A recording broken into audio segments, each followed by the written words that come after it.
The Cannabis Investor Spotlight Series is sponsored by Integrated CBD, an institutional-grade supplier of organically grown hemp and hemp-derived CBD. Integrated CBD's 10,000 acres of drip-irrigated farmland in Arizona allows for sustainable year-round growing. Combine that with their USDA organic certification and their 154,000 square foot extraction facility, and Integrated CBD is able to deliver unmatched uniformity and consistency that scales with your phytocannabinoid needs. Integrated CBD then goes even further, providing complete transparency into their products by tracking and tracing their CBD from seed to lab to bottles through an exclusive partnership with Verified Organic, a blockchain solution that records and verifies each step of the organic production. To learn how Integrated CBD's vertically integrated, single origin, fully transparent solution scales to meet your company's hemp and CBD needs, visit integrated-cbd.com. Mention that you heard it on this podcast and receive 5% off your first year orders. Terms and conditions apply. That's integrated-cbd.com to receive 5% off all your first year orders. Integrated CBD, the certified USDA organic, fully traceable hemp-derived phytocannabinoid solution that delivers at institutional scale. The magic mushroom, using microdose psilocybin for anything from PTSD to depression to anxiety. A lot of things that people use cannabis for. Psychedelics are in a very interesting space that could be much, much more powerful and effective than cannabis. From MJBulls Media, it's the Raising Cannabis Capital Show. I'm Dan Humiston, and on today's show, what are the next big cannabis business and investment opportunities? Top cannabis investors share their 2020 investment strategies.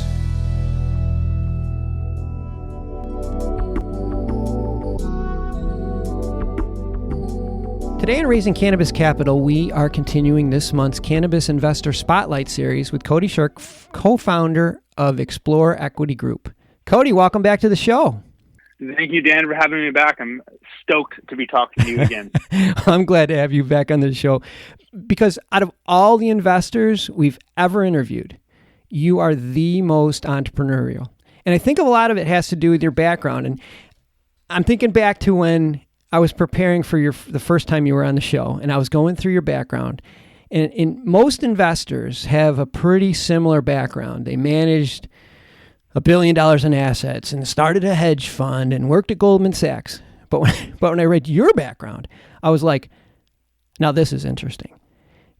Firefighter, surfer who traveled the world, a surfer who traveled the world to find perfect waves, and then you purchased the land in these remote third world countries from farmers and jungles, just so you and your surfer buddies had access to these waves. I'm like, this is gold. This interview is going to be great. But during our pre-interview, you said, Dan, I don't know. I don't know if we should talk about that stuff because it might take away from my credibility. And I'm like, no, that's what makes you different. That's great. And fortunately you agreed. And that episode, seriously, it's still one of our most downloaded episodes ever. Everybody loves that episode. So fast forward, we're 1 year later. Do you think your entrepreneurial background is still giving you that advantage?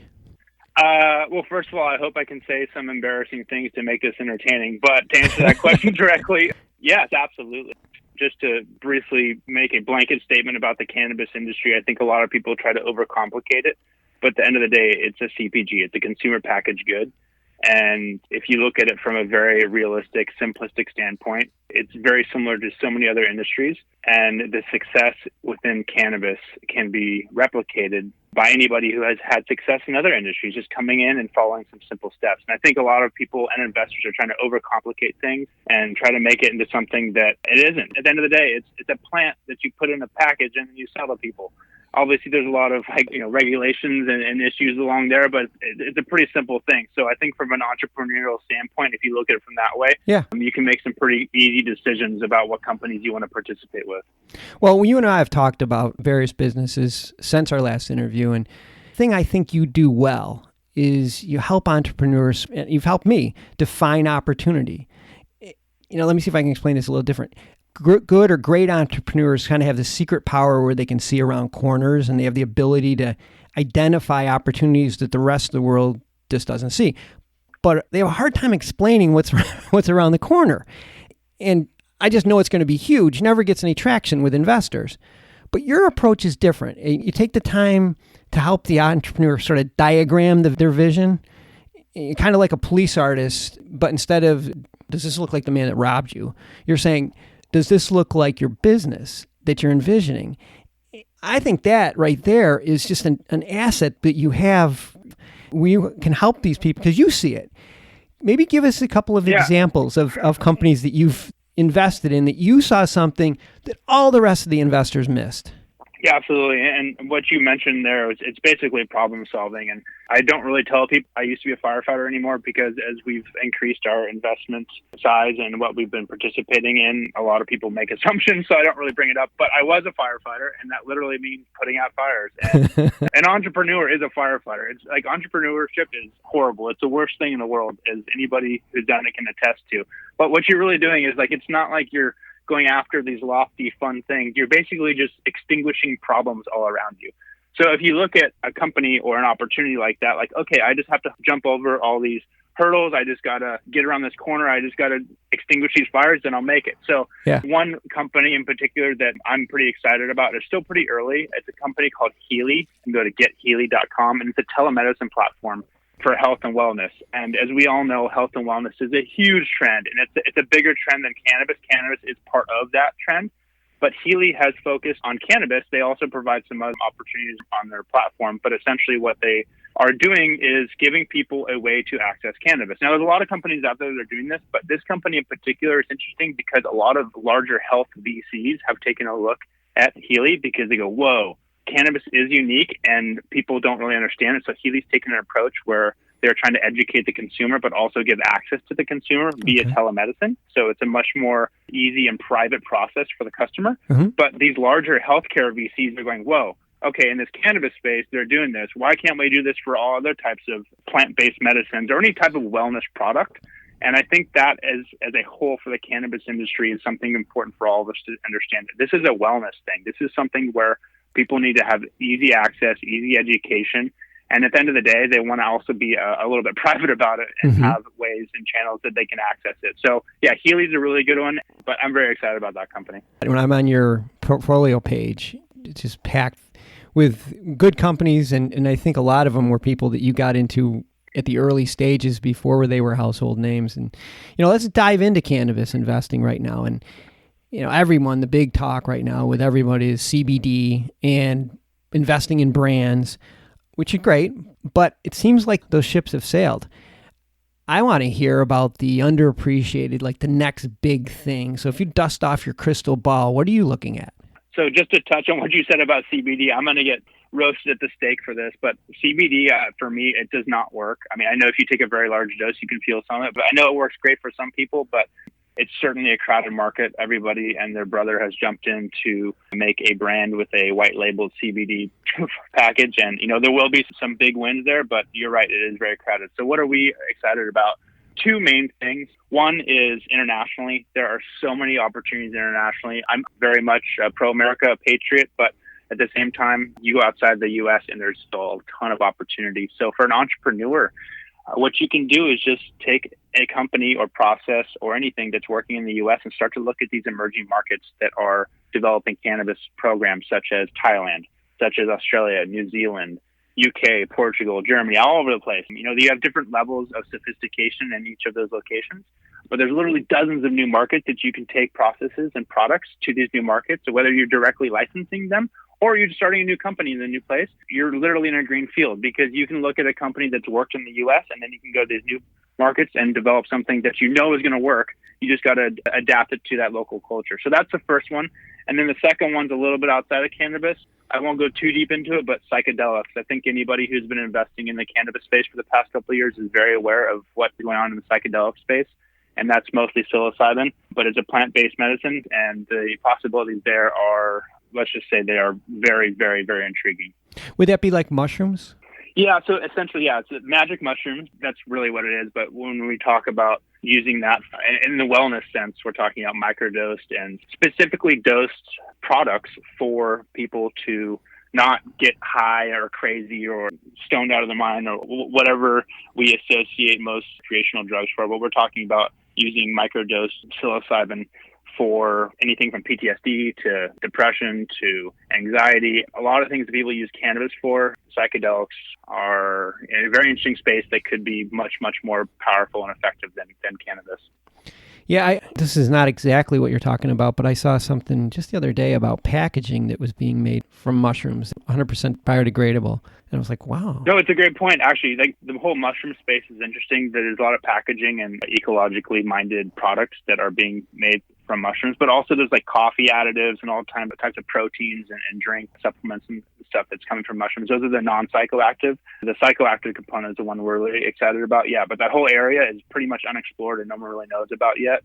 And we're very excited about that. So it's almost like you apply your same logic, take something that's working in cannabis and apply it to Thailand or one of the emerging countries. Do the same thing with... Yeah, it's that entrepreneurial kind of mindset of looking at any areas that are problems and saying, like, how can we just make this work? We're not looking for these crazy ideas that's going to be impossible to solve. We're just looking for things they say, oh, we've done this before, or there's an industry's already done it. Let's just replicate it. And for us, we strongly believe that the psychedelics are going to ride on the coattails of cannabis, especially when it comes to the deregulation that's happening, because psychedelics are by far the least harmful to the human body and to society compared to any other drug, even better than cannabis. Wow. There's a great report. Gosh, I wish I could bring it up right now. You'll have to link it in the show notes. I'll send it to you. But essentially, there's a big report about what is the most harmful drug from going from the worst to the least worst or the best for you. At the top, alcohol. Alcohol is over everything. Alcohol is worse than like meth, heroin, all that type of stuff. Yeah. And then cannabis is probably like down towards the bottom. But at the very bottom, psychedelics is like mushroom-based psychoactive. That's a pretty incredible trend that's coming, and we're really excited about it. That is so cool. I'm glad you brought that up because, again, we mostly focus just on cannabis, but you can see where these things are going to blend together. They make sense. It's that larger wellness. Everyone likes to hate on millennials. I will say, being one, there are a lot of boneheaded things that we do, but when it comes to wellness and looking at what actually makes your body feel good and makes your body live longer and be more productive, I would say that millennials are on a pretty good track when it comes to that. I'd like to take a quick break to thank one of our sponsors, Creating Better Days, and their line of high-quality CBD products. The benefits of including CBD into your wellness lifestyle are well documented, but with so many brands, it's hard to know which one to trust. Creating Better Days' manufacturing process includes an additional step that includes nano-emulsification technology, making their products more effective, faster absorbent, and more potent. And with the transparency of specific QR codes and lot numbers on each package, you can be confident that you always receive the highest quality CBD from U.S.-grown hemp. To learn more about Creating Better Days' high-quality CBD products and to receive 20% off today's order, go to creatingbetterdays.com and use coupon code RAISING at checkout. That's creatingbetterdays.com, coupon code RAISING at checkout. Creating Better Days, trusted, high-quality hemp CBD products. Before we run out of time, just talk to us about investing. If somebody wants to invest with Explorer Equity Group, what do they need to do? What qualifications, what type of investors are allowed to invest with your group? Yep.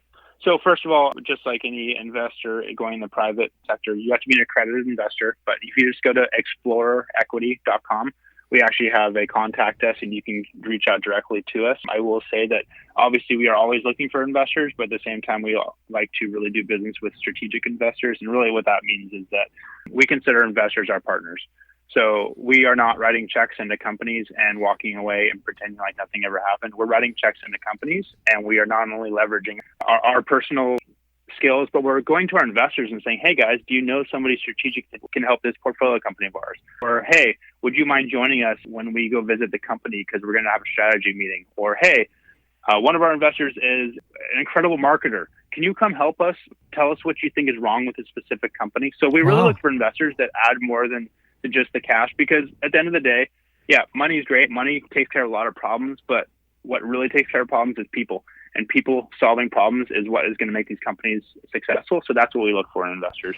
That's a really progressive approach to this, because it seems like a lot of these people that are accredited investors have had some success in their life because they're an expert at some particular field. So why wouldn't you take advantage of it? I mean, like I said, that seems so obvious, but you're right. It's not common. Well, the interesting thing is that most millionaires throughout the world are first-generation millionaires.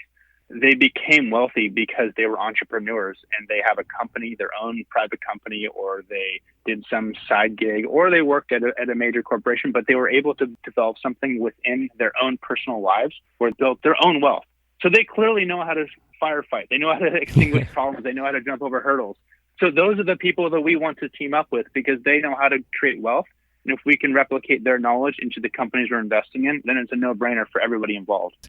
I think it's a good approach. In case you missed it, we'll have all of Cody and Explorer Equity Group's information on the MJBulls website. Cody, love having you on the show. Please come back real soon. I will, Dan. And again, I want to thank you for doing this. What this industry needs is just more information and more clarity about what's going on and a realistic approach to what cannabis is and what it's all about. And I'm very glad that you and others are doing this because this is what the industry needs. So thank you. Well, it's a lot of fun, but we appreciate you being on the show. Speak to you soon.